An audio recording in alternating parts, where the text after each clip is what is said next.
Bonjour à tous, bienvenue dans cet épisode 2 de notre podcast vidéo Conversation avec. Conversation avec met en lumière des personnalités venant d'horizons divers qui nous partagent leur expérience acquise tout au long de leur vie, mais aussi des leçons de vie.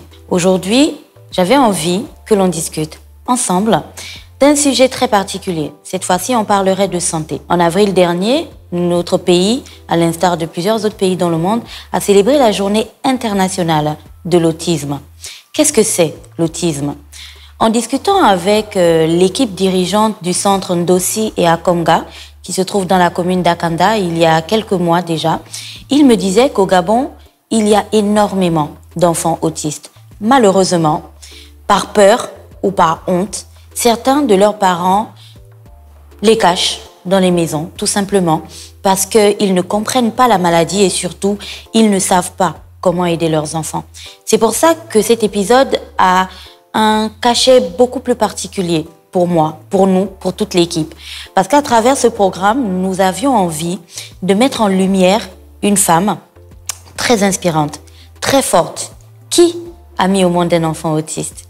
Et elle a su, au fur et à mesure des années, comprendre la maladie de son enfant, vivre avec la maladie de son enfant, l'accepter. Et je ne dirais pas accepter son enfant parce que tous les parents acceptent leur enfant dès qu'ils viennent au monde. C'est cette expérience de vie que nous souhaitons partager dans ce deuxième épisode.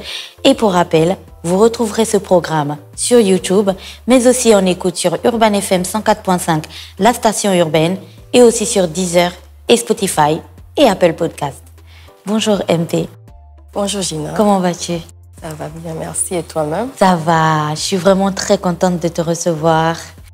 Plaisir partagé. Je suis très heureuse de pouvoir partager avec toi ce point très important de ma vie. C'est vraiment quelque chose de très personnel. Du coup, je suis très honorée que tu aies accepté de venir à ce programme. Alors, merci beaucoup. Comme je le disais, MP, tu es maman de plusieurs enfants. Est-ce que tu pourrais un petit peu nous parler de ta famille et puis de comment tu es devenue maman, ta première expérience de maman? Est-ce que tu avais hâte et tout? Oui, je suis d'abord une femme battante, une femme qui travaille avant d'être maman. Et ma famille, c'est tout pour moi. Puisqu'on parle d'autisme, on va parler de Mindy. Mindy, c'est ma fille de 8 ans qui a été diagnostiquée ayant des troubles autistiques à l'âge de 2 ans. Voilà, et aujourd'hui, elle a 8 ans. Donc, ça fait quand même un bon bout de temps qu'on combat avec elle chaque jour cet handicap qu'elle a. D'accord. Mais alors, tu l'as dit, tu as dit que l'autisme, alors la maladie de Mindy a été diagnostiquée quand elle avait 3 ans. Comment est-ce que vous en êtes arrivé là? Quand Mindy a eu, jusqu'à l'âge de 1 an, tout se passait bien, tout était normal, c'était une enfant très vive. Et on a constaté à dépasser l'âge de 1 an, elle a commencé comme à régresser. Elle a arrêté de parler. Elle a commencé à avoir un regard fuyant. Socialement, c'était devenu très compliqué. Elle se refermait sur elle-même. Donc, au début, on ne comprenait pas. On n'avait pas forcément fait attention. C'est à l'école, à la crèche, que la directrice de l'école nous avait fait remarquer qu'elle était un peu dans son coin. Elle voulait savoir comment ça se passait à la maison. Et il faut dire que moi, à cette période, je vous ai dit que je travaillais. Voilà. Donc, j'ai travaillé dans le secteur bancaire au Gabon pendant plusieurs années et j'avais décidé de faire un break, de repartir me perfectionner. Voilà. Et donc, je suis partie du Gabon. J'ai laissé Mindy avec son papa et ma maman qui lui donnait un coup de main. C'est derrière moi que tout ce constat a été fait. Et moi, étant partie, il fallait que je m'installe. Je ne savais pas trop comment gérer un bébé. Donc, il fallait que je m'installe moi et après la faire venir. Donc, quand il y a eu ces interrogations à l'école, j'ai commencé à me questionner, me poser des questions. Et je disais à son papa, il faudrait qu'elle vienne me rejoindre.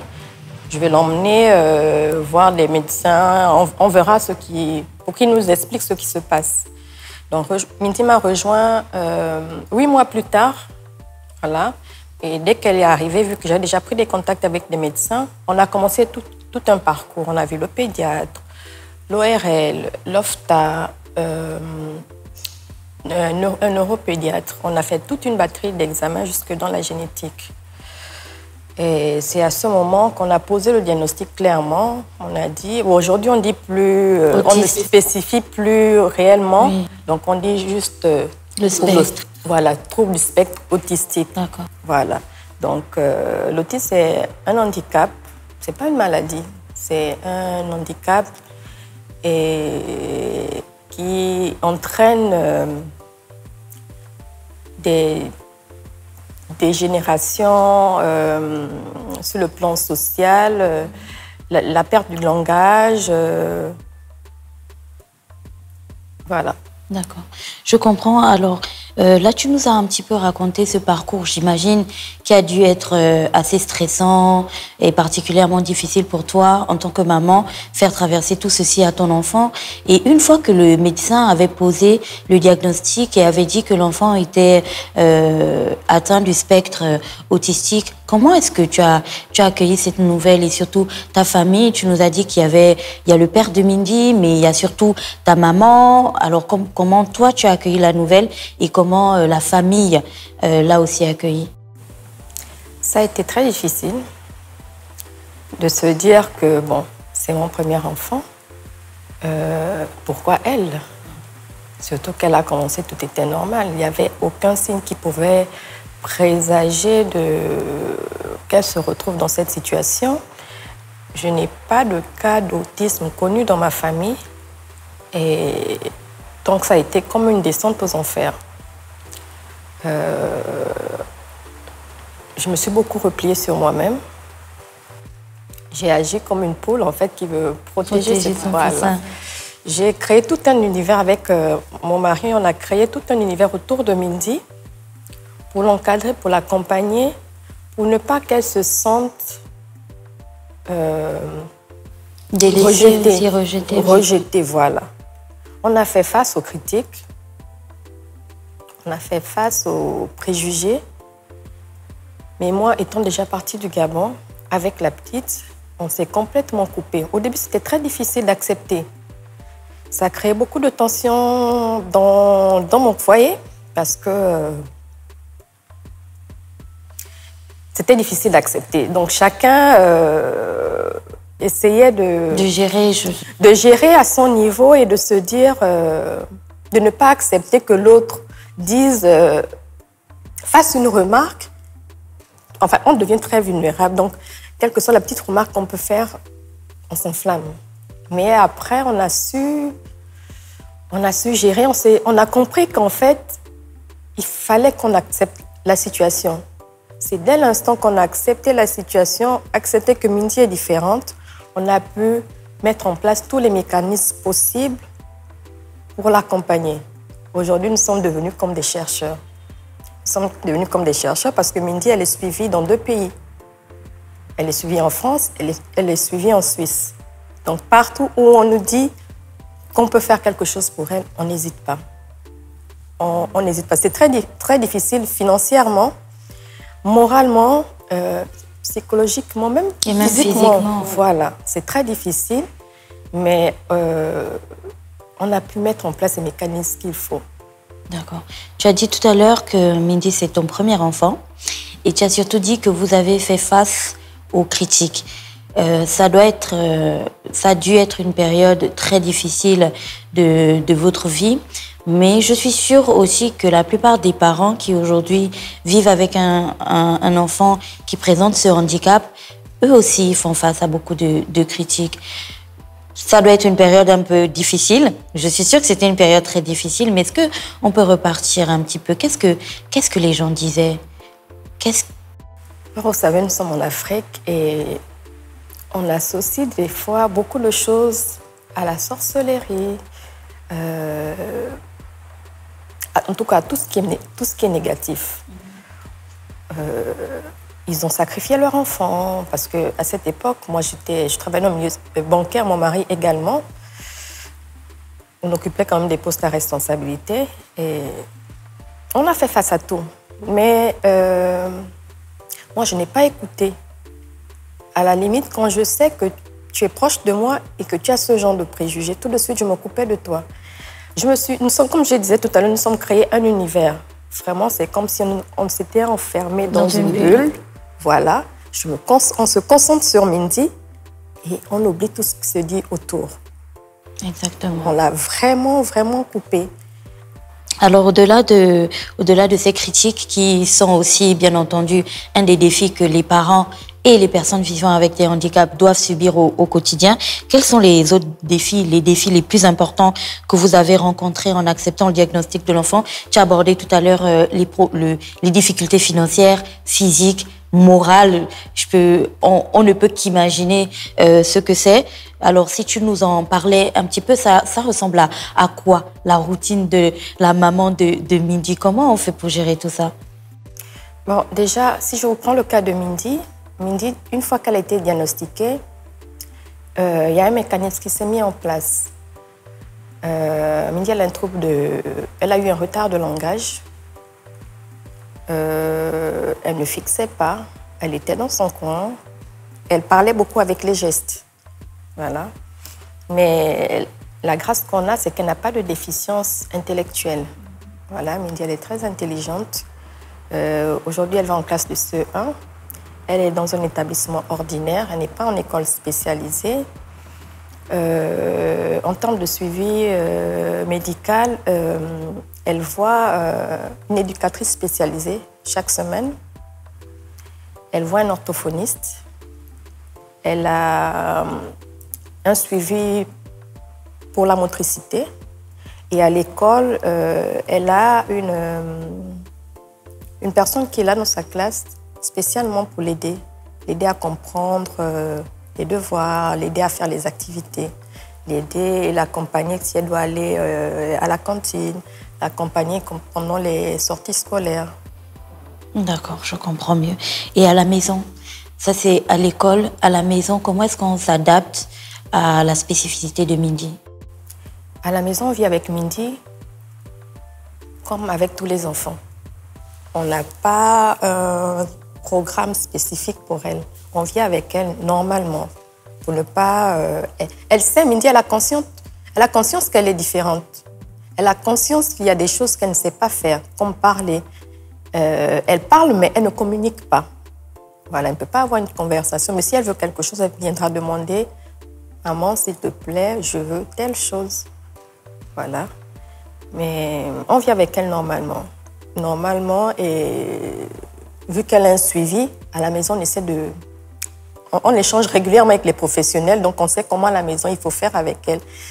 Avec l'orthophoniste, il y a là, par exemple, elle travaille à comment dire, à se retrouver dans le temps.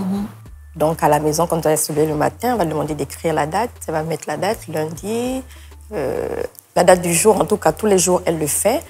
Il fait beau, il y a soleil, il pleut, il neige. On l'apprend à dire tout ça. Ce sont des choses qu'elle connaît. Parce qu'il faut remarquer, pour le cas spécifique de Mindy, elle a commencé à écrire avant de parler. Wow. Voilà, elle a commencé à écrire avant de parler. Et ça, c'est quelque chose qu'on nous avait dit depuis quand on a posé le diagnostic. D'accord. Alors là, je sais qu'on a beaucoup parlé de moments difficiles, de gros défis, parfois très stressants, mais je suis sûre qu'il y a aussi eu des moments très significatifs où tu as remarqué des progrès spécifiques que Mindy faisait. Alors quels sont ces moments? Est-ce qu'il y en a 2, 3, un qui t'a particulièrement marqué, qui restera à jamais comme un moment de joie bien spécifique? C'était pendant le confinement. Vu qu'on ne sortait pas, on ne pouvait rien faire. Donc j'ai commencé à commander sur Internet. Je me suis dit pourquoi ne pas l'apprendre, vu qu'on m'a déjà dit qu'elle risque d'écrire, de lire avant de parler normalement. Pourquoi ne pas l'accompagner là-dedans? Donc pendant le confinement, j'ai commandé un tableau, j'ai acheté des livres, j'ai acheté des feutres, des rames de papier parce que Mindy, elle a commencé à s'exprimer beaucoup par le dessin et elle est très perfectionniste. Elle peut faire le même dessin même pendant 1 mois. Et chaque jour, quand elle le fait, elle améliore. Wow. Jusqu'à ce qu'il atteigne le niveau qu'elle veut. Donc, on a commencé à écrire. Déjà, les livres, elle les prenait, elle faisait ça. Je ne savais pas si elle comprenait ce qu'elle faisait. Elle prend le livre, elle le parcourt. Et après, je lui dis, Mindy, on va apprendre l'alphabet. On a commencé par l'alphabet. Elle a réussi à répéter, à réciter l'alphabet de A à Z. Elle a appris à écrire sur le tableau. Et le tout premier mot qu'elle a écrit, c'était éléphant. Waouh! D'où l'éléphant qui est à côté. Oui. Voilà. Et à partir de là, c'est parti. C'est comme si c'était un nouveau virage, de commencement de nouvelles aventures. Voilà. Alors, tout à l'heure, tu as dit que Mindy a conscience qu'elle est différente et qu'il y a certaines choses qu'elle ne peut pas faire. Penses-tu que ça, enfin, elles vivent ça véritablement comme une difficulté? Penses-tu qu'elle est consciente du fait que c'est un handicap ou elle sait juste qu'elle est particulière? Je ne pense pas qu'elle est consciente que ce soit un handicap, mais elle sait qu'elle n'arrive pas à faire certaines choses. D'accord. Mais elle n'a pas honte de ça. Quand elle veut se faire comprendre, quand elle vient demander quelque chose, par exemple, elle n'articule pas bien le mot, donc des fois, on a du mal à savoir ce qu'elle veut vraiment. Et le fait de lui dire, Mindy, s'il te plaît, tu peux répéter. Si on lui fait ça 1 ou 2 fois, elle va comprendre qu'en fait, on n'a pas compris ce qu'elle voulait dire. Elle va repartir, elle va réfléchir. Et quand elle revient, soit elle le dit autrement, soit elle a réussi à articuler pour se faire comprendre. Waouh. Ouais. Ça, c'est très bien. Et moi, je pense que, après, je ne sais pas, tu me diras, je pense que c'est aussi l'univers de confiance que vous avez mis en place tout autour d'elle, qui lui donne à chaque fois cette énergie et surtout ce courage de pousser toujours ses limites un petit peu plus loin. Je pense que ça, c'est très important et c'est pour ça que je m'en vais te demander comment tu gères les interactions du coup. Tu nous as dit qu'au début, vous vous étiez coupé de tout et de tout le monde avec la famille. Alors aujourd'hui, Mindy, elle a grandi, elle a 8 ans maintenant. Comment vous gérez les interactions, que ce soit avec la famille, avec les amis ou même avec les voisins? Est-ce que, désolée de te poser cette question, mais c'est très important, est-ce que à certains moments, tu as eu honte de marcher avec Mindy? Tu as eu honte du fait que ton enfant soit différent? Je n'ai jamais eu honte. Mindy, c'est une enfant. Elle n'est pas refermée sur elle-même. Elle est très vive. Elle a une joie de vivre qu'elle communique à tout le monde.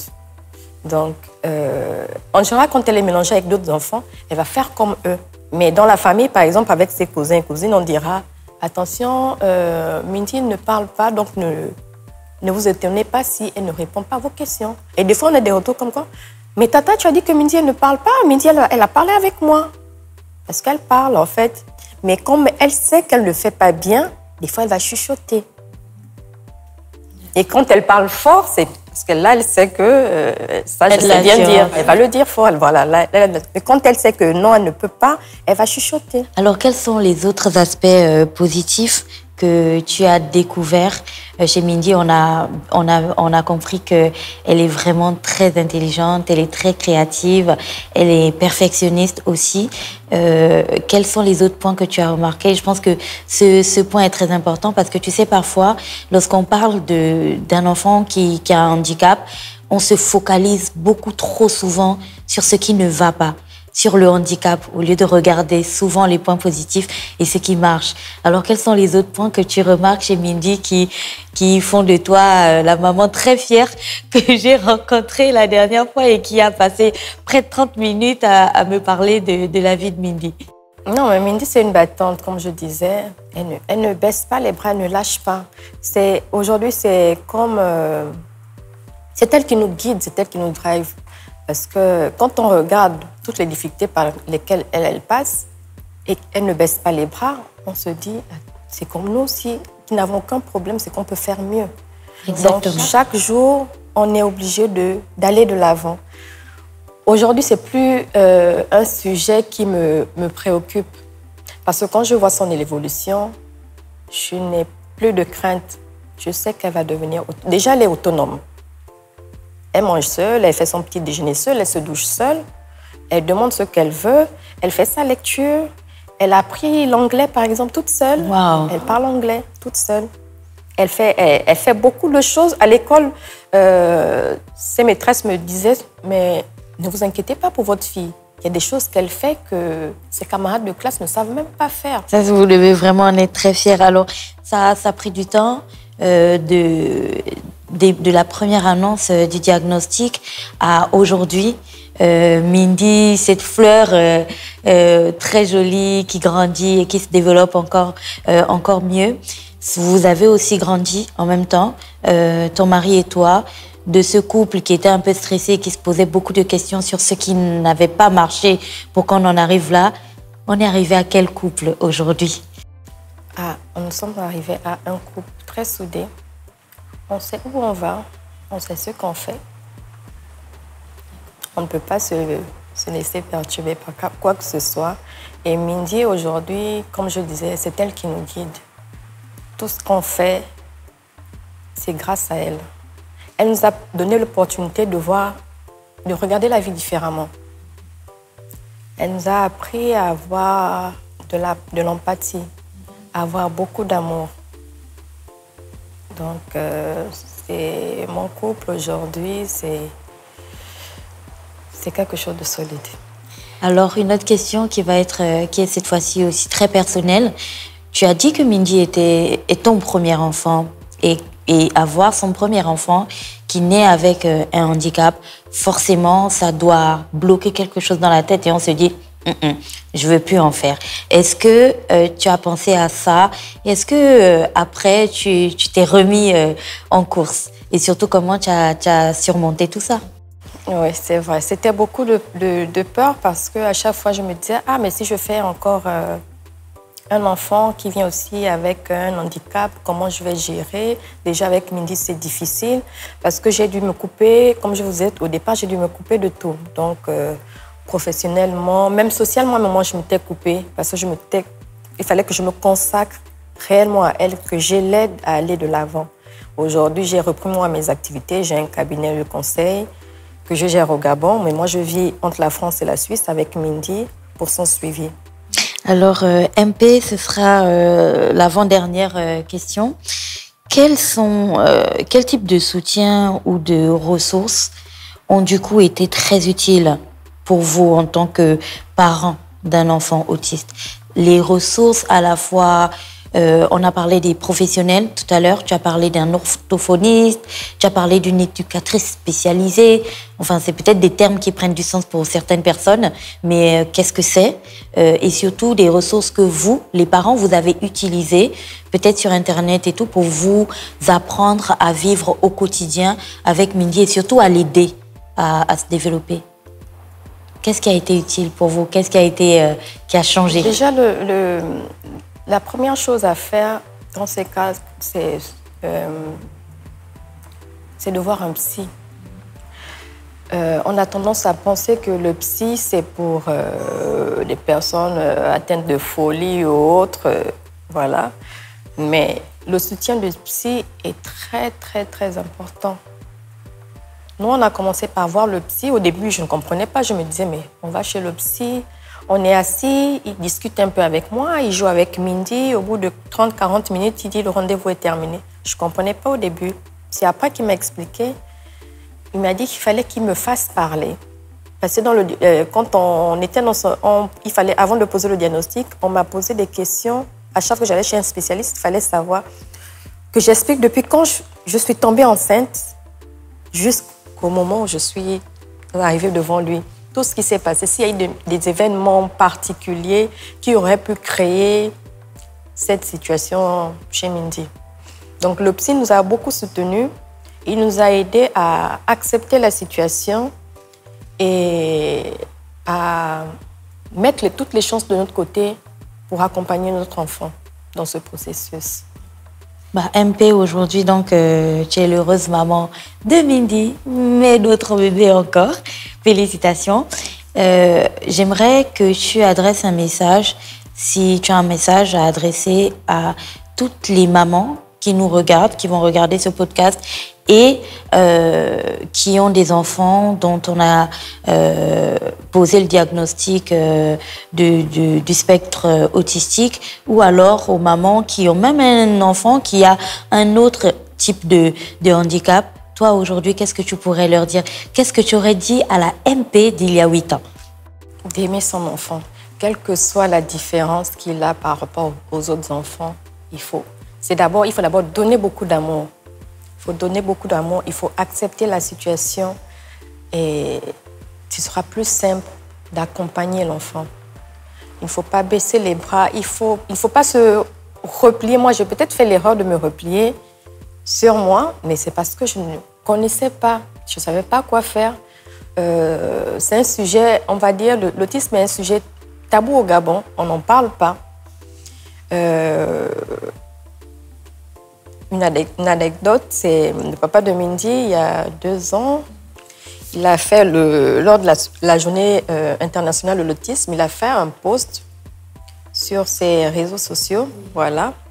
Et vu que nous avons une association, on a posté le même message dans le groupe de l'association et on a vu la réaction des gens. Et on s'est dit, waouh, des gens passent des moments difficiles parce que beaucoup sont venus s'ouvrir, se dire, ah, moi, dans ma famille, j'ai ce genre de cas, moi, j'ai un enfant comme ça, il reste à la maison, il ne va même pas à l'école, on le cache et tout. Donc, on s'est rendu compte que les gens ont besoin d'aide, les gens ont besoin d'être assistés, d'être accompagnés. C'est dans ce sens que moi, j'ai décidé de créer une fondation, les Amis de Mindy. Juridiquement, ce n'est pas encore en place, mais je suis en train de travailler sur le projet pour voir comment l'adapter en fonction des réalités au Gabon. Mais en attendant, je discute déjà avec certaines personnes qui ont ce genre de cas dans leur famille. J'essaie de les accompagner, de donner les conseils du mieux que je peux. Et vraiment, je demande aux gens de ne pas avoir honte. C'est pas une tare, c'est une grâce, on va dire, d'avoir un enfant différent parce que ça nous aide à avoir la vie autrement. À s'améliorer, à être de meilleures personnes. Voilà, ça nous aide à devenir une meilleure personne. Voilà. Alors, tout au long de cette interview, on a beaucoup parlé de Mindy. On a aussi parlé du père de Mindy.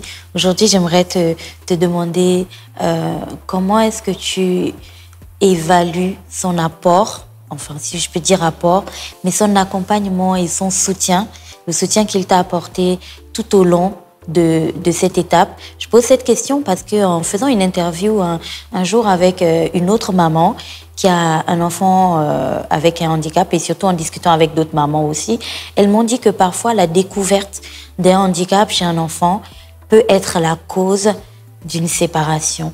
Alors, ton mari? Mon mari, il adore les enfants. Il a longtemps souhaité que je lui donne un enfant. Et donc, la naissance de Mindy a apporté un grand changement au sein de notre famille. Et la découverte de son handicap a encore créé quelque chose de plus grand. Aujourd'hui, je reçois tout le soutien possible de mon époux. On a mis en place une organisation. On s'était dit, bon, si tous les deux on travaille, on ne pourra pas, avec les responsabilités, on ne pourra peut-être pas suivre notre enfant comme il se doit. À la limite, on va laisser l'enfant avec une nounou. Et l'éducation de la nounou, ce n'est pas que je remets en cause, mais ce ne sera pas peut-être ce que nous souhaitons. Oui. Donc, on s'est organisé de telle sorte que lui, il travaille, il apporte tout ce qui est ressources financières. Et moi, de l'autre côté, je suis Mindy, je l'accompagne partout. Partout où on trouve le soutien, chez tous les spécialistes possibles. Je vous disais tout à l'heure qu'elle est suivie aussi également à Genève. À Genève, elle est suivie au centre Tomatis de Genève. Ils font un travail, ils travaillent beaucoup plus avec de la musique. il joue sur les ondes parce qu'on travaille beaucoup plus l'oreille interne parce qu'on dit que si tu n'entends pas, tu ne peux pas parler. Il faudrait que ça rentre pour que tu puisses faire ressortir. Voilà, donc il y a ce suivi-là aussi qu'elle fait du côté de Genève. Et comme je vous disais, c'est un programme qui est très prenant. Le suivi d'un enfant autiste, c'est vraiment très prenant. Si je vous donne le programme de la semaine de Mindy, lundi, elle va à l'école. Quand elle sort à 16h30, à 17h, je dois l'emmener pour ses cours de natation. Le mardi, elle va à l'école en matinée. Je la récupère à midi, elle vient manger. À 13h30, elle va chez son éducatrice pour 40 minutes de rendez-vous. Et de là-bas, je la dépose à l'école. Je la récupère à 16h30 quand elle termine. Le mercredi, elle n'a pas école, mais je l'emmène dans une autre ville à 1 heure de trajet pour rencontrer l'orthophoniste. Parce que dans la ville, les orthophonistes sont saturés. Donc, c'est ça le programme du mercredi. Le jeudi, elle n'a pas d'activité, donc elle est à l'école toute la journée. Le vendredi, je la récupère à l'école à 15h parce qu'elle repart chez l'éducatrice pour une séance de motricité. Donc, ce sont des séances de groupe qu'elle fait avec d'autres enfants. Mais le rendez-vous du mardi, elle le fait seule avec l'éducatrice. D'accord. Voilà. Ça, c'est vraiment un emploi du temps. C'est un emploi du temps très chargé. Voilà. Ben, MP, félicitations et merci beaucoup. Merci à vous. De nous avoir accordé ce moment.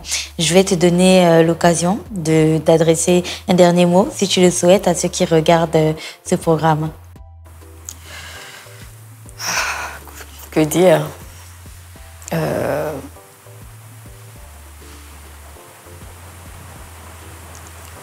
Juste donner beaucoup de courage aux gens. Excusez-moi. Ça va.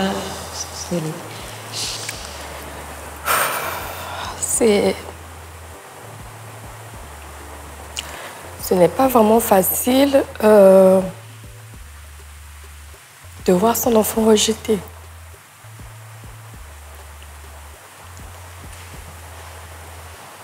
Il faut avoir un moral d'acier, d'accepter la situation et de se battre. Si nous-mêmes, on ne se bat pas pour nos enfants, je ne vois pas qui le fera à notre place. Donc, excusez-moi. Je suis désolée.